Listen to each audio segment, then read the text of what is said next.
будет эта фраза, в um, которой symptom говорится, within the что kind of расстройство DSM. вызывает клинически значимый дистресс или So нарушение в социальной, yeah, профессиональной или других another важных point is областях disuse of not otherwise функционирования. specified Так categories. что So если кто-то one of the issues применяет with этот порог a для того, dimensional чтобы что-то approach стало is, патологическим для DAP, sorry, of the это categorical было бы approach эквивалентно is that рациональному требованию many психологии difficulties that здоровья к группе people can present свидетелей. with may not be covered within a particular Так diagnosis. что, по So сути, когда ребенок или молодой um, человек there's начинает also проявлять избегающее people поведение generally и have spiky бросать вызов в profiles, ответ на определенный стресс. even Я не susceptible особенно autistic доволен tend to present термином «рациональное even more избегание spiky compared to требований в other people. психологии But здоровья». the point with Я spiky думаю, что profiles это is, просто произвольно, more и generally, я it's не very думаю, что это difficult особенно for people to веский fit within аргумент. boxes Потому что, that are если used in kind of вдуматься, categorical многие approach. дети-подростки из этой группы рационального Subsequently, избегания не могут рационализировать in количество order to kind of избегания help из-за fit people того или within these kind другого. of И еще within один boxes, you need момент to have kind of заключается в том, что человек not может otherwise проявлять specified избегающее поведение к categories нескольким or kind стрессорам, of residual поэтому, categories to kind следовательно, of не mop только up в одном or kind of контексте. collect people who don't fit Это into небольшая проблема. the other categories or Я other бы kind of также boxes that are отметил, used что within the то, что DSM-5. считается патологическим либо Um, околопороговый ДАК, so либо когда что-то yeah, становится проблематичным, this is what I'm going требует to talk about here. избегания. So what does the modern disorder look like? So Да, the это heterogeneous in последний nature with слайд porous boundaries. выступления. Так Most of что features да, я overlapping with думаю, other что в disorders and будущем are a нам kind of нужно уважать мнение continuum большинства in аутичных nature. людей о So том, что мы не хотим, чтобы many аутизм disorders был may have разделен. conflicting evidence for which groupings they belong in. So, for example, Сам по себе DAP совершенно ADHD очевидно не является has some аутизмом. Мы evidence можем, which пожалуйста, suggests it should перестать be fit притворяться, что into это так. disruptive И and можем impulse ли мы control также conduct признать, disorders что люди, не diagnostic страдающие grouping. So аутизмом, that's могут иметь diagnostic равные grouping which права на pertains to диагностику, defiant disorder and исследование conduct и disorder поддержку, instead of которые они being a должны делать neurodivergent на disorders, which is этической where моральной основе? autism А is также, and если вы ADHD are. собираетесь So ссылаться на своего рода универсальные DSM-5 права в also states it's no соответствии с longer sensible to определенными strive for homogeneous конвенциями ООН. subtypes within disorders.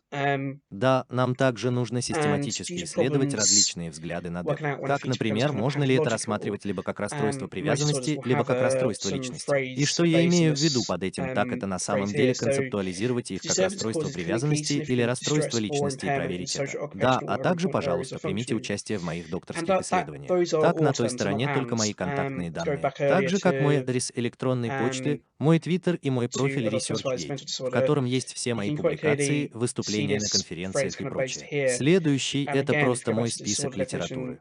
you can again Итак, see it первый и второй. in here. So, causes usually Я associated with собираюсь stressful уделить disability in несколько social, секунд каждой occupational, or ссылке other на important каждом areas, слайде ссылок, просто important чтобы дать areas of людям время functional activity. посмотреть на So, них и сделать yeah, паузу, it's quite если a им key нужно. thing to look out for.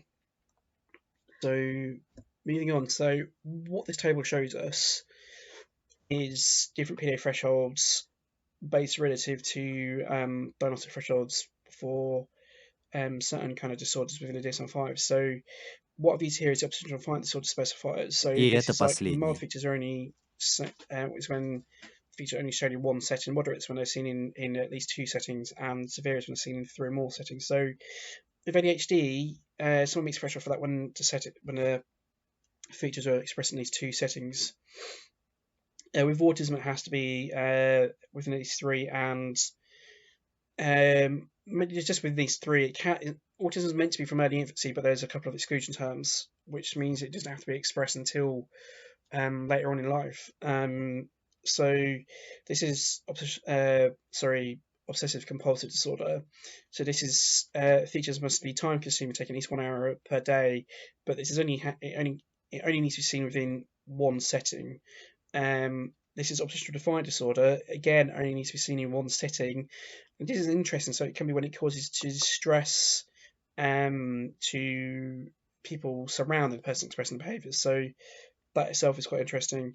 I'm going to ignore those, but it's just it's relevant for later. So yeah, moving on to kind of stress and transactional stress. So stress is basically transactional environments. A person becomes stressed when the demands placed on them exceeds the resource of our coping mechanism. So a person finds the situation taxing. So the way in which to reduce on the stress levels is to improve their coping mechanisms. So if our coping mechanisms are more efficient, it allows us to deal with greater demands placed on us by stressors and stuff. So yeah, it's important to note that about 2/3 of distress behaviour are triggered by demands or requests by other people.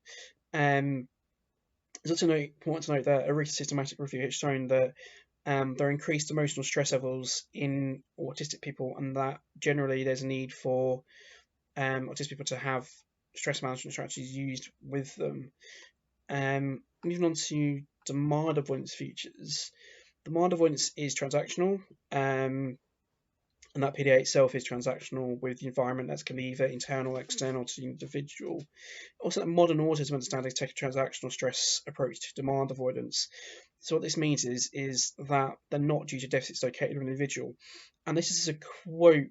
So below this is a quote from the DSM-5 autism criteria for particular criteria C. So symptoms must be present in the early development period, but may not become fully manifest until social demands exceed limited capabilities or may be masked by learned strategies later in life. So this is literally a transactional stress-based definition. So literally demands placed upon a person exceed their limited coping mechanisms, therefore kind of like RBIs, that's restrictive, repetitive behaviour and interests, start being shown in such situations. So what this quote is mainly there to sort of this person masks from early, from when they're young, so they're basically acting on autistic, and this is kind of important down here. So the DSM-5 contains tools to measure features that are basically cross-categorical, that are seen across many kind of disorders, and so I'm just taking an item from one of these tools, which is the cross-cutting symptom measure for adults. It's a self-report tool. So, and this is like the item is just avoiding situations that make you anxious. So, it's when a person avoids a situation that they find demanding. So basically, this is just showing that demand avoidance is quite common, and seen throughout the kind of human population. So moving on. To formulation. Formulation is important, and we're going to get onto that in a moment. So yeah, a dimensional approach depending on primarily on an individual's subjective reports of symptom experiences, along with the clinician's interpretation, is consistent with current diagnostic practice. So this is a quote taken from DSM-5 in a section that it talks about cross-categorical kind of tools. So yeah, so part of the formulation, the clinician and the service kind of work together as a kind of collaboration. And formulation is itself is a living document, so it can be updated as kind of like treatment kind of progresses, or not. So yeah, so the key difficulties are kind of documented. Psychological theories are used to kind of hypothesize how these difficulties are kind of developed and maintained, and there should be the formulation should be accounting of biological, sociological, circumstantial, or kind of life events. Factors that kind of alter psychological processes to kind of affect psychological health. So there should be suggestions on how these difficulties are kind of related towards each other, and basically these should be used to plan kind of strategies and interventions that are used with an individual. And these are important because the formulation process is used quite widely in kind of clinical practice with psychologists and other kind of professionals. And I mention this because it's important because formulation is required to be used by practice psychologists, by the Healthcare Professions Council, which is the regulator for practicing psychologists. So yeah, it's important to have a way in which can have a kind of models that can be used as part of the formulation process for the development and maintenance of the kind of PDA's kind of features and traits. So moving on, yeah, so one of the issues with a categorical approach, as mentioned earlier, is that many people will have more than one disorder-based diagnosis. So a person will often have co-occurring disorders or difficulties. So when they do, these kind of co-occurring category disorders can interact with each other in an unpredictable manner. And so these interactions can cause some features to present more intense than they would by themselves, or present in less intensity, so be less severe or more severe in an unpredictable manner. At the same time, you can kind of have these unpredictable interactions can create new presentations, new kind of phenotypes, and the kind of difficulties from these interactions can mean the kind of new presented phenotype or disorder can be more severe than the original categories by themselves. So yeah, we also know that autism often interacts with co-occurring conditions. You kind of get onto it. So this is a quote talking about autism and ADHD, and I'm going to mention it because it kind of talks about how some features in autistic people with ADHD are more severe than if ADHD or autism is seen by itself in people. So yeah, it is widely reported that individuals with autism, ADHD, and coexistent autism and ADHD may experience difficulties with executive functioning, which may include difficulties in developing skills such as flexible thinking, self monitoring, planning, working memory, self control, organizational skills, and self management. Difficulties in these areas can prove to be more severe in individuals with co-occurring autism ADHD compared to those with either condition alone, and the impacts may vary depending upon changing demands presented in the environment.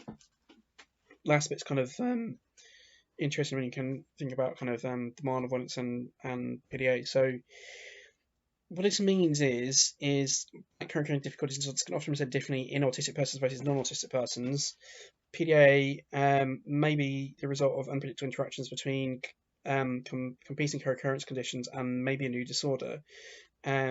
So what this means is that a demand avoidance disorder should present slightly differently inside autistic persons versus non-autistic persons. Any such differences would mean that demand avoidance disorder is does not mean autism is what I'm trying to say. I missed out on not there. So yeah, that's my fault. But yeah, it definitely means I'm trying to say it does not mean that it's a specific autism subgroup. Yeah, I missed out on no there, and a not. It should be quite clear. So this is what this diagram shows. So this diagram shows so this bit here is PDA. So it represents the kind of interaction between these accepted kind of conditions or categories interacting to kind of produce PDA, and this kind of shows kind of characteristic overlap. So you've got autism at the top, anxiety, developmental trauma or trauma, oppositional defiance disorder, conduct disorder down here, and ADHD here, and kind of shows kind of PDA spiky profile. And so these kind of categories can interact atypically with each other, and they can produce kind of PDA. So these are PDA kind of features and traits here. So you've got like atypical social interactions, hyperactivity, social mixed behaviours, conduct problems, anxiety, obsessive kind of behaviour, demand, avoidance, fantasy, and role playing. And here you got autism down here. So as used by DSM-5, so social communicative issues, restrictive picture behaviour, interests, insistence, same sensory issues. So yeah. Um, what does all this mean for an demand avoidance disorder? Like, what should it look like? So, demand avoidance features are a continuum among human people. They're not specific to autistic persons. Demand avoidance disorder is a heterogeneous continuum. Its features overlap in many other kind of categories. Demand avoidance is transactional in nature, hence can be developed and maintained throughout lifespan. So, I'll get onto that a bit later. So, demand avoidance literally becomes pathologized once the disturbance causes clinically significant distress or impairment in either social, occupational, or important areas of functioning.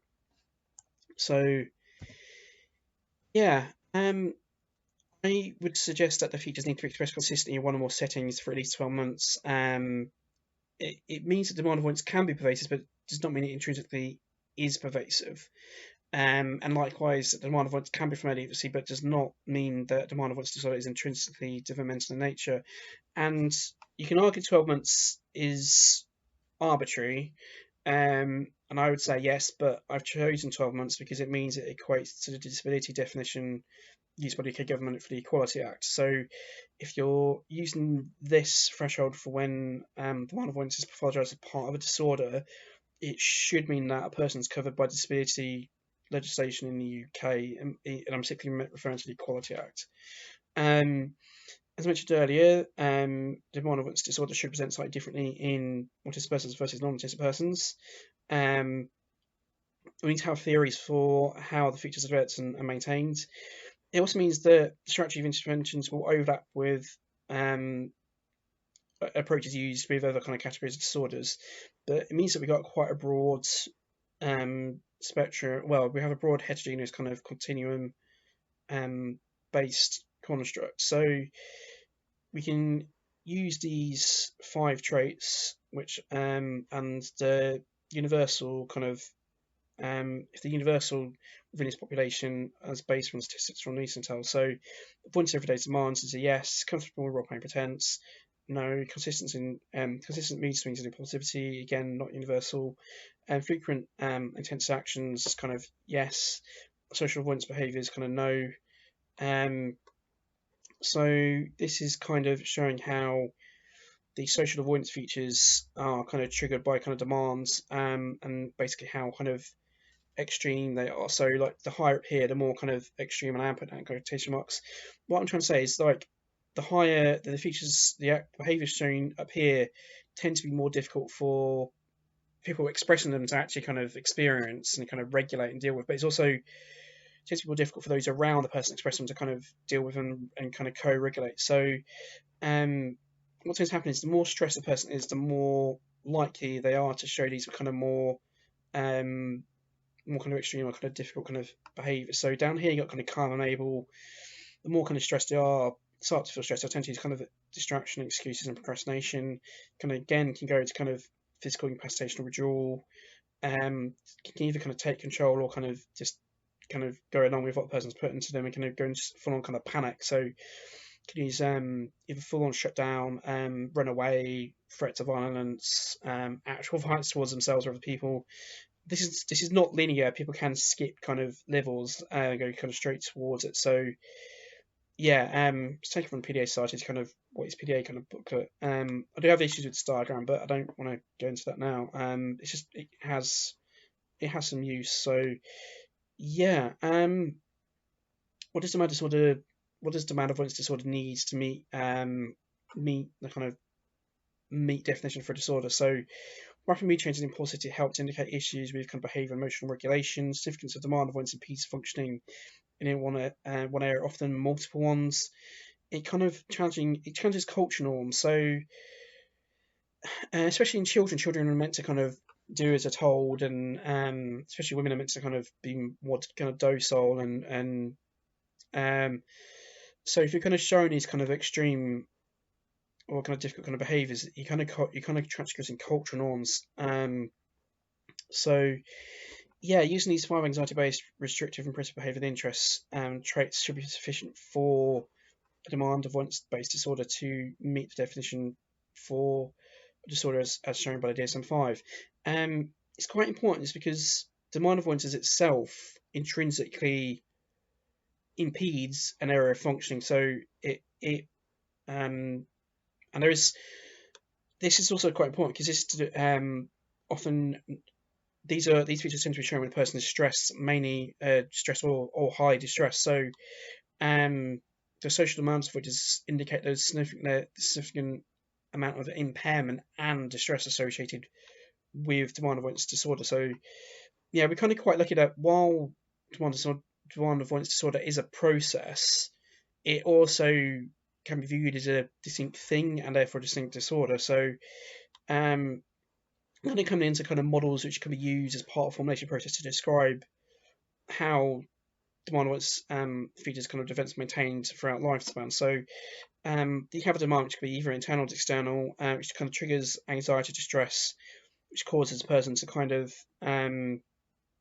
express some kind of avoidance behavior, which can be either rational or irrational in nature, and they get some kind of temporary relief from the anxiety, distress, and therefore the process is kind of this is a negative reinforcement cycle, which is quite generic and quite common throughout mental health literature and other kind of categories or difficulties. So what we have here is a 3-dimensional stress-based model for features associated with demand avoidance, especially seen in PDA. So what we have down here is intensity of the stress features kind of displayed. So what we're talking about here is literally this diagram here. So this diagram is literally the kind of the bottom y-axis going down here. This would be the x-axis. So this is basically telling us how stressed a person is. So what we've got here is, so down here, the more stressed a person is, the more kind of compulsive the actual social avoidance features for here. And while they're down here, the less stressed they are. So the less stressed they are, the social avoidance features should be kind of either manipulative or strategic. And I kind of changed the wording here because I used to have it as being manipulative and then strategic down here, but I realised that if something's strategic, it also has intent. So that's kind of important because if something's done as part of a plan, so as part of a strategy, it's part of a plan. It means there's a conscious choice has been made to do that behaviour, which means it's equivalent to manipulative. So manipulative is done with intent, and that's not what fits into it. So the more when someone is highly, the more stressed a person is, the less clear thinking they are. They'll tend to process information less quickly and kind of more emotively and less efficiently. So they're less likely to be they're less likely doing things intentionally.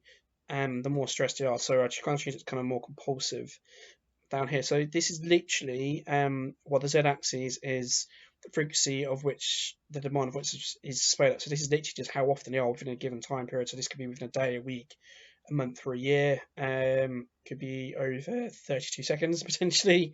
It's completely arbitrary depending on which one you want to use, but this is important. So this is the phrase I've been using for the threshold for when the features are literally pathologized as part of the disorder. So yeah, this is just the phrase that was taken from the DSM-5. So it's literally disturbance causes clinically significant distress or impairment in either social, occupational, or other important areas of functioning. So this, what I've done here is I've taken the demand management cycle and just turned it into a developmental model. So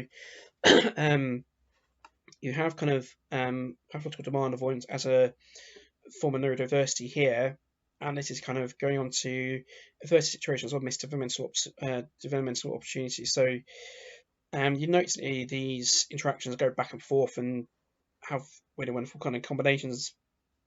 The point is that they all interact with each other and they all kind of contribute towards kind of how they kind of maintain. So you've got the 5 core anxiety-based restrictive repetitive behavior interest traits here on the right hand side. They can lead into missed opportunities and kind of how the kind of PDA presents. So you've got kind of delayed development, social communication, functional skills, kind of depression, trauma can be present, kind of lead to kind of anxiety, stress, and yeah. I'm not going to talk about how it kind of works. It should be straightforward for people to kind of use and follow, but just to briefly give an example. So if people have rapid mood changes, that can lead to aversive experiences and missed development opportunities because if the person has rapid mood changes, you're less likely to interact with them because it'd be quite. To give an example, so from PDA literature, so it's noted that people can go from kind of telling you love them to kind of being violent towards them, or kind of being violent towards them, then kind of telling them that you're going to love them and you're kind of hugging them and telling them you care about them. It can be quite anxiety inducing in other people to be around such kind of unpredictable people. So what that means is that these kind of behaviours can lead to people kind of missing kind of opportunities, and you need to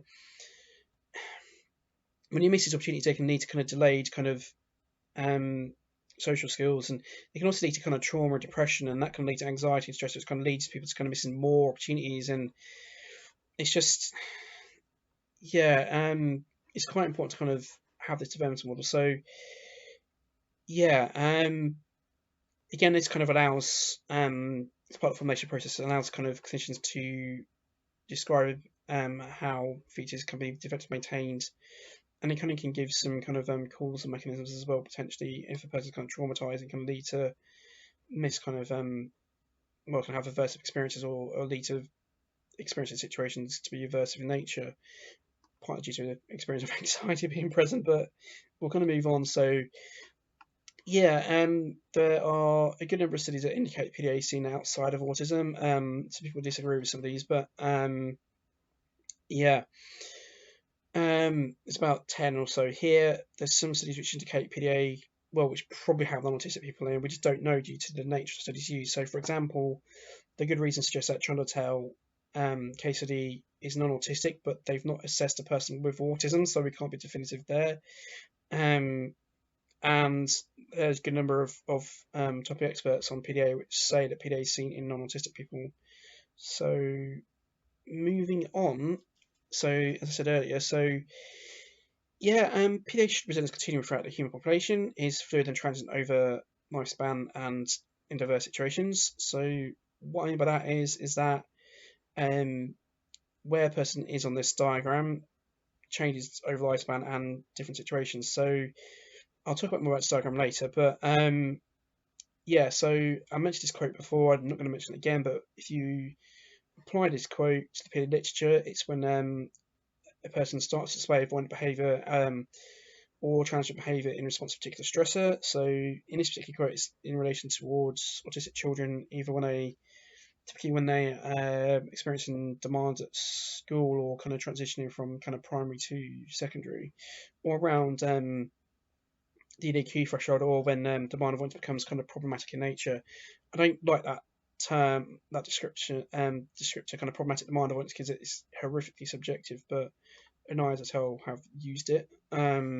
But moving on, so back to this diagram. So what we got here is on the y-axis is the frequency intensity of which demand avoidances are kind of shown at, and then this is kind of the x-axis is the number of people, so that's basically prevalence, the prevalence rate is a proportion of the human population that the demand avoidance is kind of shown at. So the right hand side you've got kind of diagnostic thresholds, and it's kind of shaded red. So darker red is the kind of more intense and more frequently features are shown at, and but it's also the current kind of shows that the features become seen in less people the more intense, more frequently are shown at. So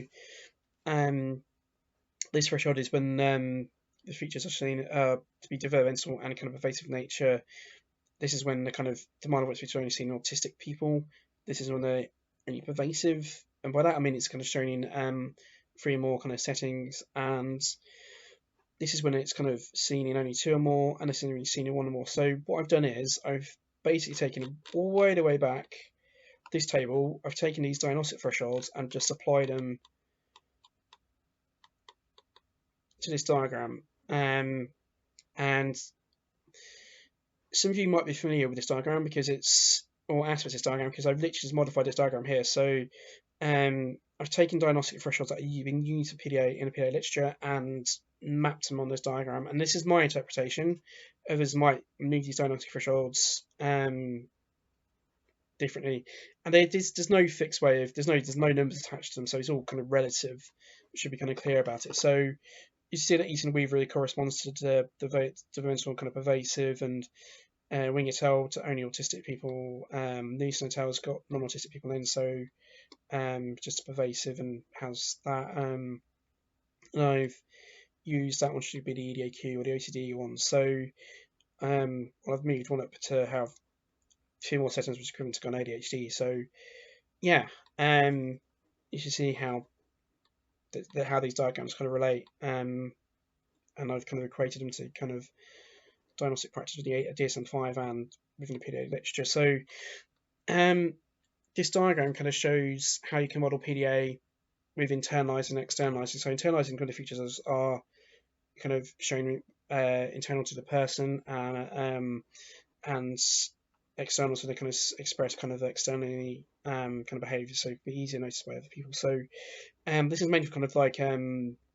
of the role play potential. This is for the kind of more active, so like the excuse is kind of like physically incapacitating yourself, so basically like grabbing hold of people's legs or kind of just going into ball, or the kind of the threats of violence and kind of bring away kind of stuff. So you've got subclinical kind of demand avoidance here, and I've kind of gotten kind of mild PDA is kind of when the feature's seen in one setting, kind of moderate is kind of 2 or more, 2, and kind of severe is when it's pervasive when it's kind of 3 or more settings. So yeah, I've obviously kind of put shaded it so kind of more severe over here. So for the external top right, more severe kind of internalizer features top left. And this is a slightly different variation previous diagram because I've kind of pulled the numbers out from the y-axis, so they can be more clearly seen. Yeah, yeah, so yeah, that's basically moving up. That's basically it. So some of you will probably notice that I've basically just presented my previous work as how a demand avoidance disorder kind of meets the DSM-5's definition. Well, for how one should construct a disorder. Because it's like, Richard, you just restated your work, how you describe and model PDA, and I would go, well, yeah, I just have done. And that's because um, I'm basically modeling PDA how one should model it if you want it to be a disorder is based on information based on DSM-5. Um, so yeah, so what I'm basically trying to point out is that the how I model and describe PDA, there's good reasons for it, and it's how it should be done if you want it to be a standalone thing, basically. I'm going to conclude this. So, yeah, we know how PDA should present as a distinct disorder. This knowledge can be used to inform how one conceptualizes PDA, and obviously design studies and interpretation of results. And this is kind of important because some people are kind of suggesting that there's a clear difference between kind of PDA and kind of other forms of demand avoidance. I would argue that's just nonsense, and the results are probably due to confirmation bias by the people doing those studies. But yeah, and it is important because some recent research results are indicating that PDA is not a distinct thing, and this is kind of empirical evidence. So yeah, demand avoidance should be transactional with a person's environment, so they can be either external and or internal. The PDA features are a process from a broad heterogeneous continuum kind of common to human population. The demand avoidance features and the kind of construct can be pervasive and or developmental nature, but neither is intrinsically the case, so it doesn't have to be pervasive or developmental in nature. And also that that kind of that PDA should present slightly differently in autistic people versus non-autistic people, but it's still only one demand avoidance disorder. So that basically there's only one PDA. So there's not, just because PDA probably presents differently in autistic people compared to non-autistic people, it does not mean that PDA, um, the version that's seen in autistic people, is a distinct autism profile or distinct subgroup or disorder of autism. That's not the case because we don't have, for example, Green et al. 2018 give reasons for how anxiety is often presents differently. Well, has different cause mechanisms in autistic people compared to non-autistic people. But when you have generic anxiety-based disorders, we don't have special anxiety like general. We don't have a specialized general anxiety disorder for autistic people. But we only have GAD. We only have general anxiety disorder. Um, so, here's my contact details if you want to get hold of them. So my email address handle ResearchGate link, which has most of my academic portfolio on. And these are the references. So these are the last few slides, and I'm not going to linger over them for more than several seconds each. So yeah, thank you for watching this video. It was longer than I originally anticipated. Originally hoping it'd be a short 15-minute one, and it just snowballed longer with realizing what information you need to include in it. So yeah, so thank you for your time, and I hope you come back to watch more of my talk and stuff. So thank you, and that's it. Bye.